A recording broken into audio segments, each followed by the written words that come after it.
So let's go on to automatons. For the overarching thing for automatons, heavy armor is the way to go. We're actually gonna like start from down here. So I'd say going through these, the like your S plus would most likely be explosive resistance, heavy armor. And the reason why is because you're getting I think it's 35% damage reduction over light with 150 armor rating. And then on top of that, we believe it's an additive value where it's 50% explosive resistance on top of that from like our testing, our limited testing, right? So you're getting a lot of damage resistance to rockets, rocket devastators. You can definitely survive rocket devastator barrages and just be juggled into the air and fly and survive if they don't hit you in the head, which does happen. The other armor that is quite good, and I'd probably put in the A+ section, is the Fortified Commando. It's very good for like general damage reduction. It's only 55% damage reduction overall, but it's very good for like MG devastators. They will kill you a lot slower as long as they don't headshot you. But it's not as good as your explosive resistance armor, right? So positives and negatives there. They have the same speed, so you just kind of you make up your mind on what's kind of hurting you. Most likely it's rocket devastators and rockets that are killing you, explosive damage. So, you know, your explosive damage resistance will be your S+. B+ to A-. This one's a little bit more A-, just because at least you're getting the explosive resistance. You're getting a little less damage reduction overall because you're not getting that, but you're getting this huge additive bonus of the explosive damage resistance. Very good. I'd say A-. Going back into it, if you don't have, you know, good medic armor, or you don't have like the new heavy medic armor, I would still put this set in like A-, B+. It's decent. At least you have a lot of stims. You're probably going to get randomly one shot, but at least you have lots of stims for those chip damage situations. I would say the medic armor is like an A to a B tier, something in that range. If having the extra stims is very useful on automaton mission, because especially they do a lot of chip damage to you. So having those extra stims is very nice. So probably B+, A-, something in that range. And then going up to medium armor, I know there will be those medium armor enjoyers. If you want to use scout armor in a automaton mission, I would recommend this one. I would rate this probably in the B tier, somewhere in that range. Most people aren't running stealthily in automatons at the moment because patrols are just running towards you at this point. They literally have homing. They're just so good at running at you at the moment. So stealth is quite difficult in automaton missions, but this will help. So if you're someone who likes stealth or going away from your team, not a terrible option. You still have some damage reduction, but you know, you're hoping that you're not going to get spotted. This will help you with that. And you know, you're not playing super risky in the sense that, you know, if you get shot, you're fucking dead. The next armor that I'll give some credence to is all of the extra padding medium. You are at least getting up to the same damage reduction as heavy. So I'll put these also in the B tier, B+. But I'm going to say it again. I highly recommend going back down to heavy. You know, yes, you're getting the benefits of heavy, but, you know, you're still not getting the explosive resistance, which is most likely going to kill you a lot of time. Explosive resistance, normal medium armor, B+. It's good if you don't have much heavy armor, but it's really easy to unlock this set. You get it very early on in the first war bond.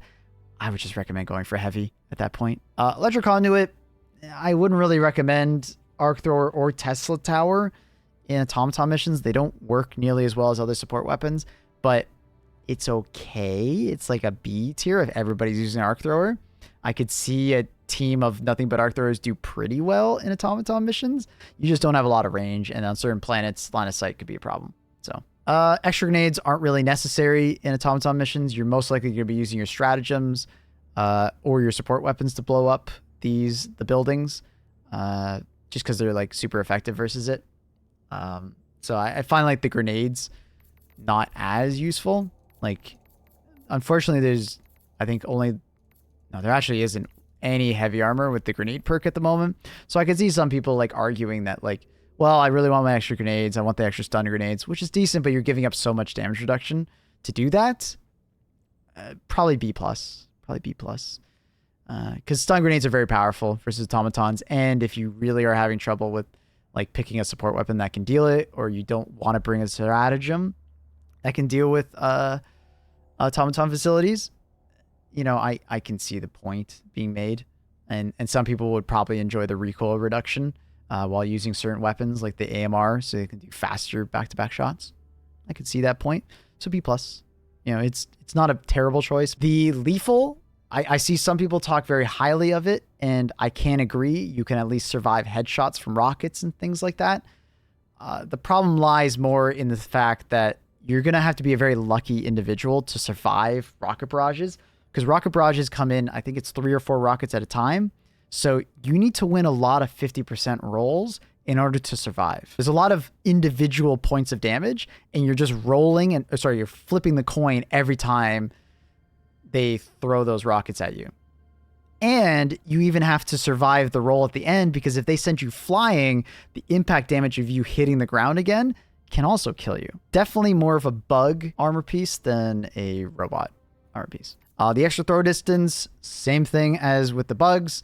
Not very useful overall. It can be a little bit more useful in automaton missions to be able to chuck that stratagem into the middle of a massive compound, but I would say just walk a little farther. There's no real defensive benefit here. The limb health does not stack with vitality as far as we've seen, so everybody's gonna be running vitality. If you're playing solo and you only run Hell Pod optimization, limb health is better. It's like a B to a C tier. Something in that range. Light armor, I'm just going to put in the trolling tier overall, unless you're playing stealthy or you just love dying. I think it's just too risky. It's just too risky to use light armor in automaton mission tier 9. Like, if this was for lower levels, you know, tier 5, tier 6, I think you could easily get away with using like explosive resistant light armor and do just fine. But when we're talking about tier 9s, there's so many rocket devastators walking around. You're just going to die in the most random fucking positions. And if you're dying more than five times a match, you're hurting your team, right? It's a team game and you share revives. You want to always keep that death counter below 5. Always. So definitely the only light armor I would even think about using would be like the light eradicator, unless you're a solo stealthy person. I could see some people still enjoying this quite easily. Top 3 picks. Thank you. Top 3 picks for automaton missions are going to be like one. This is like one pick essentially. Is your heavy armor with explosive resistance. Pick 2 would be fortified commando. Pick 3 would either be medic armor or the scout armor or the extra padding or the enforcer. The reason I put them all in 3 is I have a really hard time picking between all of them. They're all very good options, but it depends on play style.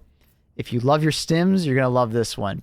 If you feel like you need to be stealthier, you're going to pick that one. If you want something that just works for you at all points in time, blaster fire, explosives, you're probably going to pick, you know, these extra padded.